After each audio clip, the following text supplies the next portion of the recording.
नमस्कार। विश्व समाधान मंच प्यारा उत्तराखंड में आप सबका स्वागत है। 2 अक्टूबर 2023 को भी उत्तराखंड के पूरी समर्पित जनता काला दिवस के रूप में मनाएगी।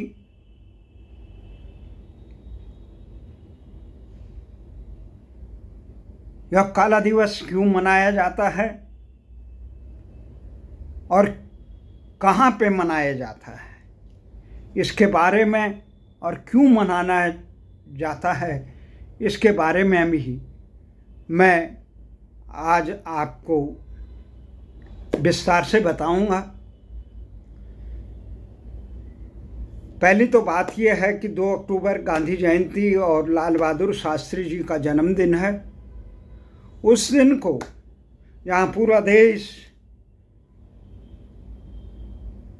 अमन, चैन और शांति के अग्रदूत महात्मा गांधी, सुभाष चंद्र बोस जैसे महान महाओं को नमन करता है, लाल बहादुर शास्त्री को नमन करता है। और गांधी जी और लाल बहादुर शास्त्री के जन्मदिन पे आखिर ये क्या कारण है कि उत्तराखंडी काला दिवस मना रहे हैं। और वो आज से नहीं, 1994 से निरंतर संसद की चौखट पे, राष्ट्रीय धरना स्थल पे काला दिवस मनाते हैं। और 2 अक्टूबर 1994 के बलिदानियों को अपनी श्रद्धा सुमन अर्पित करते हैं। और देश के हुक्मरानों को,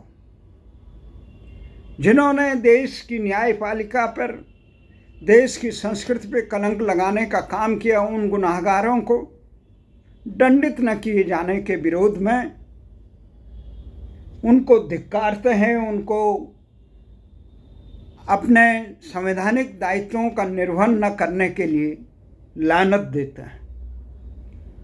और ये कांड 1994 में जो बताया, जो हुआ, उसके पीछे यही है कि 1994 में 2 अक्टूबर के दिन, 1 अक्टूबर की रात से लेकर 2 अक्टूबर के तड़के तक,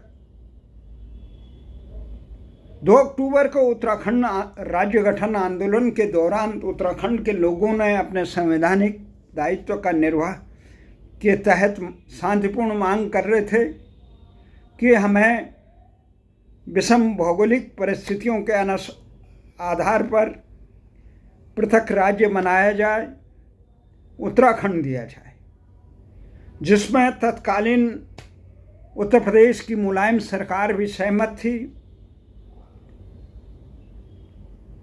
और केंद्र की सरकार नहीं मान रही थी। तो उस समय क्या हुआ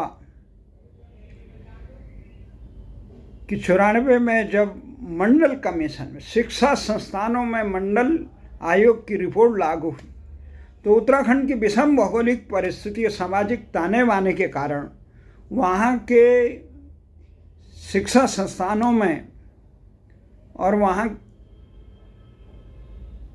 अन्य पिछड़ा वर्ग के लोग नहीं हुए, जिससे वहाँ के छात्रों को, युवाओं को ये आशंका हुई कि उनके हितों पर कुठाराघात होगा, प्रदेश से बाहर के लोगों को यहाँ पे थोपा जाएगा और उन्हें शिक्षा, अन्य रोजगार इत्यादि से वंचित रहना पड़ेगा। इस आशंका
हजारों लोगों को बंद किया गया, सैकड़ों घायल हुए। और जब विभत्स कांड जो मुजफ्फरनगर में, उसका अगले दिन सारे अखबारों में आया, तो संसद से लेकर सड़क तक लोग रो रहे थे, आक्रोशित हो रहे थे। उस कांड के गुनाहगारों को सजा देने के लिए जो भारतीय जनता पार्टी की तत्कालीन मुख्य विपक्षी दल संसद में था, वो घड़ियाली आंसू बहा रहे थे। उन्होंने कहा था इस कांड को भूलना नहीं, इस कांड के गुनाहगारों को सजा दिया जाएगा। परंतु अफसोस की बात है, जहां एक तरफ कांग्रेस नरसिंह राव के नेतृत्व में इस कांड के गुनाहगारों को संरक्षण दे रही थी, वहीं दूसरी तरफ सपा बसपा की उत्तर प्रदेश सरकार के कारण उत्तराखंड के आम जनता के साथ केवल भारतीय कम्युनिस्ट पार्टी को छोड़कर अन्य राजनीतिक बड़े दिग्गज नहीं थे। तो उस समय संयुक्त संघर्ष समिति और ये एक अनाथ जैसा कार्यक्रम, तो किसी भी ढंग से इसके हम नमन करना चाहते हैं इलाहाबाद उच्च न्यायालय के उन न्यायाधीशों को जिन्होंने इसकी जांच के लिए तत्कालीन सरकार के तमाम दबाव और प्रलोभनों को दरकिनार करके इस जांच को आगे करना चाहा। सर्वोच्च न्यायालय ने इस जांच को सहमति दी, उत्तर प्रदेश सरकार की दलीलों को तोड़ा। परंतु दुर्भाग्य की बात है, इलाहाबाद उच्च न्यायालय ने जिनको गुनाहगारों, जिन अधिकारियों और पुलिस प्रशासन को तत्कालीन मुजफ्फरनगर के जिलाधिकारी अनंत कुमार सिंह, पुलिस अधिकारी नसीम से लेकर बुआ सिंह और अन्य लोगों को सीधे अपने कर्तव्य दायित्वों के निर्वहन न करने और वहां पे इस प्रकार के जघन्य कांड के लिए दोषी ठहराया था, उन गुनाहगारों को सजा देने में भारत की न्यायपालिका अक्षम रही। आज 29 तारीख है, 29वीं वर्षी को 2 अक्टूबर को राष्ट्रीय धरना स्थल जंतर मंतर पर उत्तराखंड के लोग फिर काला दिवस मनाएंगे और देश के हुक्मरानों को, राष्ट्रपति को ज्ञापन देंगे। शहीदों को जो बलिदानी थे उनको, उनकी श्रद्धांजलि को नमन करेंगे और उन आंदोलनकारियों को की स्मृति को नमन करेंगे। हैरानी की बात यह है कि आज भी लोग ये नहीं समझते हैं, दिशाहीन समाज, राजनीतिक दल ये नहीं समझता है 2 अक्टूबर को हमें कहाँ पे कार्यक्रम करें। कुछ लोग अपने घरों में कार्यक्रम कर देते हैं, कुछ लोग अपने अन्य स्थानों पे, मोहल्लों में, शहरों में करते हैं, परंतु इसका मुख्य है संसद की चौखट पर जिस देश की व्यवस्था के हुक्मरानों को धिक्कारने के लिए, लानत देने के लिए देश के समाज को यहाँ पे आना चाहिए था। हमें 2 अक्टूबर की, जब हम इसके पुलिस प्रशासन की अनुमति के लिए इसके लिए संसद मार्ग थाने में गई, तो पुलिस प्रशासन ने कहा 2 अक्टूबर के दिन तो कम से कम आराम कर लिया करो। हमने कहा ये तिथि पुलिस प्रशासन ने तय की है।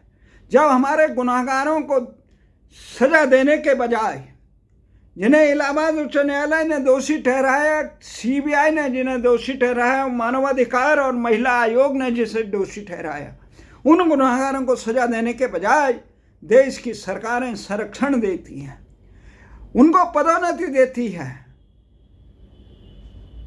और यही नहीं, उसके सबसे मजबूत गुनाहगार को भारत सरकार अभी हाल में पद्म विभूषण से नवाजी है। तो किसे धिक्कार है? समाज को जो मुजफ्फरनगर में जाते हैं, वहाँ पे प्रदेश सरकार, उत्तराखंड के मुख्यमंत्री रस्म अदायगी लेकर वहाँ पे जाके क्या कहेंगे शहीदों को? हम अभी तक इन गुनाहगारों को सजा नहीं दे पाए। काफ़ी हमारे साथी, उन्हें इस बात पे हम लोग जंतर मंतर पर 6 साल तक हमने धरना दिया, उत्तराखंड जनता संघर्ष मोर्चा के नेतृत्व। हमने सपा के गुंडों को वहाँ पे झेला। मुलायम यूथ ब्रिगेड से लेकर मुलायम समाजवादी पार्टी के योजन सभा से लेकर अनेक लोगों को दे रहा, कांग्रेस से लेकर भारतीय जनता पार्टी के पदलोलूप नेताओं के साथ मुठभेड़ हुई, अन्य राजनीतिक दलों से भी मुठभेड़ हुई। हम पे अवसरवादी और अपने सत्ता लोलुपता के लिए आंदोलन में आने वाले लोगों से भी झड़पें। किसी भी ढंग से इसको बचा के हम परमात्मा का लाख शुक्र अदा करता है कि उत्तराखंड राज्य का गठन हुआ। उत्तराखंड राज्य के गठन के बावजूद हमें आशा थी कि उत्तर प्रदेश की उत्तराखंड की सरकार इन गुनाहगारों को, आंदोलन की कोख से उत्पन्न हुई उत्तराखंड की सरकारों के मुख्यमंत्री को इतनी सी नैतिकता होगी तो इस कांड के गुनाहगारों को सजा देने के लिए केंद्र सरकार को नए आयोग बनाते और उन गुनाहगारों को अपने प्रदेश में दंडित करती या केंद्र सरकार से गुहार लगाती। परंतु शर्मनाक स्थिति यह है, आए गाए इनके गुनाहगारों को लाल कालीनें उत्तराखंड में बिछाई गई। जहां दबाव बनता है, सरकारें देखो कि 84 के दंगों से लेकर गुजरात दंगों पे कई आयोग बन गए, उनके पीड़ितों को कई बार मुआवजा दिया गया, पर उत्तराखंड के लिए 94 के गुनाहगारों को बोलने के लिए वो सरकारें में बेशर्म मुख्यमंत्री जो 29-23 साल से प्रदेश के मुख्यमंत्री रहे, उनमें इतनी नैतिकता या दिशाहीनता या उन्हें जानकारी नहीं है या अपनी सदा लोलुपता के लिए उठने नहीं, बोलना नहीं चाहते। समाज के जो रहनुमा बने हुए हैं वो अपने नाच गानों में तक ही सीमित हैं। आंदोलनकारियों के नाम पे जो लोग बने हुए हैं वो उत्तराखंड की बदहाली को दूर करने की मांगों के लिए मुजफ्फरनगर कांड से लेकर के गुनाहगारों को सजा देने के लिए उत्तराखंड राज्य गठन आंदोलन में जितने भी आंदोलन कांड हुए उनके गुनाहगारों को सजा देने की मांग करने का तक की एक नैतिकता नहीं है। जो उत्तराखंड के चौमुखी विकास के प्रतीक हैं, राजधानी गैरसैंण से लेकर उनके लिए आवाज नहीं उठा रहे, जो उत्तराखंड के सुरक्षा के लिए कवच है, भू कानून से लेकर मूल निवास तक के लिए उन पे बोलने के लिए तैयार नहीं है, जिनके न होने से उत्तराखंड में कभी हल्द्वानी से लेकर देहरादून जैसे में प्रकरण हो रहे हैं, वहाँ हजारों की संख्या में लोग घुसपैठ हो गए। किस प्रकार से बांग्लादेशी से लेकर रोहिंग्या से लेकर किस प्रकार के असामाजिक तत्व उत्तराखंड में आपराधिक प्रवृत्ति के लोग घुस गए, उन पर अंकुश कौन लगाएगा? उत्तराखंड के लोगों को रोजगार देने के लिए जिब्या तक नहीं है। किस प्रकार से इन सरकारों की आंखों के सामने किरण नेगी और अंकिता भंडारी जैसे कांड हुए, उनके गुनाहगारों को सजा देने के लिए एक शब्द भी इस सरकार, जबकि इनके घर से एक पैसा नहीं लगता है, अच्छे से अच्छे वकील खड़े किए जा सकते हैं, पर इच्छा सख्त नहीं है, इनमें नैतिकता नहीं है, अपने आकाओं के आगे रेंगने वाले लोग हैं ये। इसलिए हमारा ये मानना है, उत्तराखंड की जनता को अगर जरा भी नैतिकता, मैं देख रहा हूँ कितने भी सामाजिक संगठन बताते हैं, तथाकथित पत्रकार बताते हैं, कितने बड़े वो होते हैं, केवल गिने चुने 50-60 लोग ही जिनके दिलों में पीड़ा है। आज हमारे साथी जगमोहन रावत चले गए, सूरज सिंह राणा चले गए,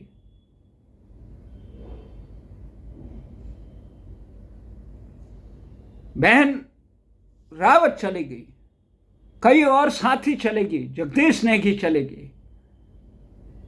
इस आवाज को उठाते उठाते पर लोगों को फुर्सत नहीं नाच गाने से लेकर। जो समाज अपने हितों की रक्षा के लिए, सम्मान की रक्षा के लिए सड़कों पर नहीं आना चाहता है, अपने निहित स्वार्थ के लिए, अपने अहंकार इतना बड़ा अहम है, हम इस संगठन के हैं, हम उस संगठन के, तुम्हारे संगठन तब तक महत्वहीन है अगर समाज के हितों के लिए आप खड़े नहीं होते हैं। आप कम से कम ये सीखिए, उस इन आंदोलनकारियों को, शहीदों को नमन करने के लिए खड़े हुई। इनको धिक्कारने के लिए जब हमने एक बार अरविंद केजरीवाल को जंतर मंतर पे 2 अक्टूबर को बुलाया था, मुख्यमंत्री, दिल्ली के मुख्यमंत्री, तो उस समय भारतीय जनता पार्टी के भी वहाँ पे दिल्ली प्रदेश के दिग्गज नेता थे और कांग्रेस के भी दिग्गज नेता थे। जब मुझसे पूछा गया कि इसको किसने बुलाया, आप वालों को भी जरा हल्का वो था, वो राजनीतिक पुट दे गए, टोपी पहन गई है, क्या पहन गए या आप कहिए। और राजनीतिक दल एक दूसरे को फूटी आंख से नहीं देखते हैं, उन्हें कोई मतलब नहीं लक्ष्य। तो उन्होंने कहा किसने बुलाया? मैंने कहा हमने बुलाया। क्यों बुलाया? मैंने कहा थे इतने साल हो गए उत्तराखंड की सत्ता में आसीन हुए, तुम कभी उन गुनाहगारों को सजा देने के लिए काम नहीं कर रहे थे, इसलिए तुम्हें गरियाने के लिए बुलाया मैंने केजरीवाल को, हम लोगों ने। ये उत्तराखंड आंदोलनकारी संगठनों की समन्वय समिति है, जिसमें उत्तराखंड जनता संघर्ष मोर्चा, जो 6 साल तक इस संसद की चौखट पे राज्य निर्माण की इस लड़ाई को भारतीय इतिहास में कीर्तिमान स्थापित किया, जो उत्तराखंड जन मोर्चा है, जिसने इलाहाबाद उच्च न्यायालय में इस मामले को, मुजफ्फरनगर को उठाया था, उत्तराखंड राज्य लोक मंच है, उत्तराखंड महासभा है और उत्तराखंड क्रांति दल के लोग सहित उत्तराखंड समाज के सामाजिक संगठनों के समर्पित लोग यहाँ थे, जिनके दिलों में पीड़ा है उत्तराखंड। आप घरों में बैठ के आपके समाज सर गिनती है, लोकतंत्र में सर गिना जाता है। आप अपनी उपस्थिति दर्ज कराइए संसद की चौखट पर, आपकी आवाज़ सुनी जाएगी, समाज को और करेगा। कहते हैं हमें जनप्रतिनिधि मिलता, मुर्दों को कभी किसी भी समाज में कब्रिस्तान में सजते हैं मुर्दे, बस्तियां नहीं बसती हैं, जिंदा लोग सड़कों पे दिखते हैं। हमारा ये अनुरोध है कि तमाम लोगों से कि जंतर मंतर पे ही काला दिवस इसलिए देश की संविधान की रक्षा करने का दायित्व जिन लोगों पे था और जो घड़ियाली आंसू बहा रहे थे, उत्तराखंड में सत्तासीन हैं जो कांग्रेस, भाजपा और अन्य तमाम लोग, वो लोग अपने दलों में मुलायम सिंह के चंपुओं को शामिल करने वाले लोग, मुलायम सिंह के इन गुनाहगार गुर्गों को लाल कालीन बिछाने वाले लोग, उनको धिक्कारने के लिए ये राष्ट्रीय धरना स्थल है। और कब तक होगा? जब तक परमात्मा की आज्ञा होगी और आज्ञा देगा कि इस काम को। इसलिए आप सबसे अनुरोध है कि आप इस काला दिवस को क्यों मनाएं, उत्तराखंडी काला दिवस, इसको जवाब देना सीखो, इस पे खड़े होना सीखो। अपने सामूहिक हितों, बहुत हो गए नाच गाने, अपने आत्मसम्मान की रक्षा करने के लिए जो समाज खड़ा नहीं होता है, उसकी दुर्दशा भी भारत की तरह से होता है। इसी आशा और विश्वास के साथ कि 2 अक्टूबर को काला दिवस क्यों मनाएंगे, क्यों मनाया जाता है, कहाँ पे मनाया जाता है, क्यों, कहाँ पे एकत्रित होना चाहिए, इन सब बातों के जवाब के साथ मैं आपसे निवेदन करता हूँ, 2 अक्टूबर को संसद की चौखट में फिर अलग जगाएंगे और देश के उन हुक्मरानों को जो सत्ता की लोलुपता के लिए इन गुनाहगारों को संरक्षण दें, उनको धिक्कारेंगे और अपने आंदोलन के साथी जो शहीद हो गए, जो बलिदान दे गए और जो हमारी इस यात्रा में साथ हैं, उन सब के लिए नमन करने के लिए एकजुट होंगे। जय हिंद, जय उत्तराखंड।